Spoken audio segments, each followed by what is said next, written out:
അനുദിന വചനവും വിചിന്തനവും.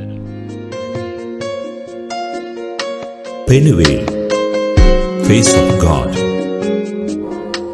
മത്തായിയുടെ വിശുദ്ധ സുവിശേഷം അധ്യായം 28, 8 മുതൽ 15 വരെയുള്ള തിരുവചനങ്ങൾ. അവർ കല്ലറ വിട്ട് ഭയത്തോടും വലിയ സന്തോഷത്തോടും കൂടെ ശിഷ്യന്മാരെ വിവരമറിയിക്കാൻ ഓടി. അപ്പോൾ യേശു എതിരെ വന്ന് അവരെ അഭിവാദനം ചെയ്തു. അവർ അവനെ സമീപിച്ച് പാദങ്ങളിൽ കെട്ടിപ്പിടിച്ച് ആരാധിച്ചു. യേശു അവരോട് പറഞ്ഞു, ഭയപ്പെടേണ്ട.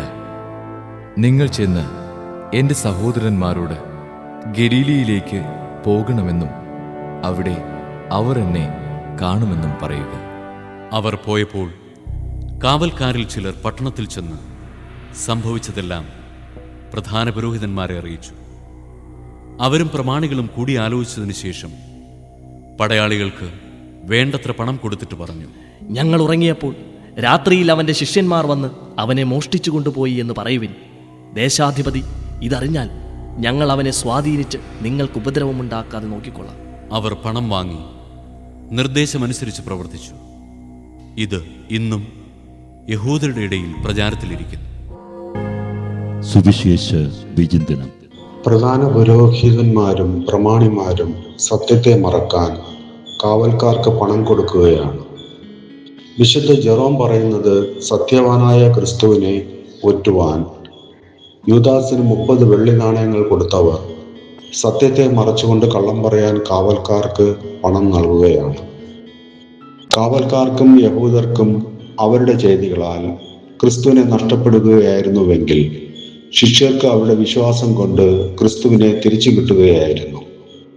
അവന്റെ ശിഷ്യന്മാർ വന്ന് മോഷ്ടിച്ചത് ഉറങ്ങിപ്പോയ കാവൽക്കാർ എങ്ങനെയാണ് കണ്ടത് എന്ന പ്രസ്താവന തന്നെ യുക്തിഹീനമാണല്ലോ.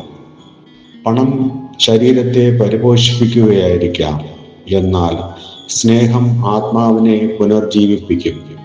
പ്രമാണിമാർക്കും പ്രധാന ആചാര്യന്മാർക്കും ആത്മാവിന്റെ വരദാനങ്ങൾ നഷ്ടപ്പെട്ടുവെങ്കിൽ ക്രിസ്തുവിന്റെ സ്നേഹിതർക്ക് ഉദ്ധാനത്തിന്റെ പ്രഭ വഴികാട്ടുകയായിരുന്നു. യേശുവിൽ പ്രിയപ്പെട്ട ദൈവജനമേ, എല്ലാവർക്കും ഒരിക്കൽ കൂടി ഉയർപ്പ് കാലത്തിൻ്റെ ആശംസകൾ നേരുകയാണ്.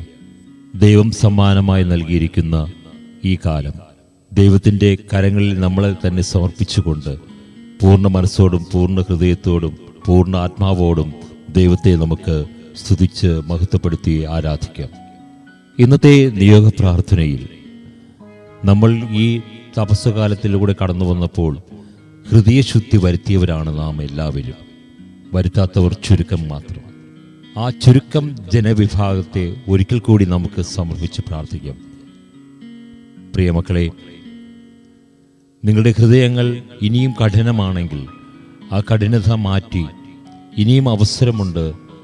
ഈ ഉയർപ്പ് കാലത്തിലൂടെ കടന്നു പോകുമ്പോൾ ദൈവത്തിൻ്റെ സന്നിധിയിൽ എത്തി പ്രാർത്ഥിച്ച് കുമ്പസരിച്ച് ഹൃദയശുദ്ധി വരുത്തി നല്ല മക്കളായി വളരുവാൻ നിങ്ങളെ ദൈവം അനുഗ്രഹിക്കുമാറാകട്ടെ.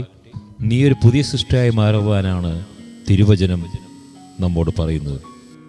യോഹന്നാന്റെ സുവിശേഷം 12-ാം അധ്യായം 24-ാം തിരുവചനം, സത്യം സത്യമായി ഞാൻ നിങ്ങളോട് പറയുന്നു, ഗോതമ്പ് മണി നിലത്ത് വീണ് അഴിയുന്നില്ലെങ്കിൽ അത് അതേപടിയിരിക്കും, അഴിയുന്നെങ്കിലോ അത് വളരെ ഫലം പുറപ്പെടുവിക്കും. അമ്മ മാതാവേ, നിന്റെ പ്രിയ മക്കളെ നിന്റെ തിരുക്കരത്തിൽ ഞങ്ങൾ സമർപ്പിച്ച് പ്രാർത്ഥിക്കുന്നു.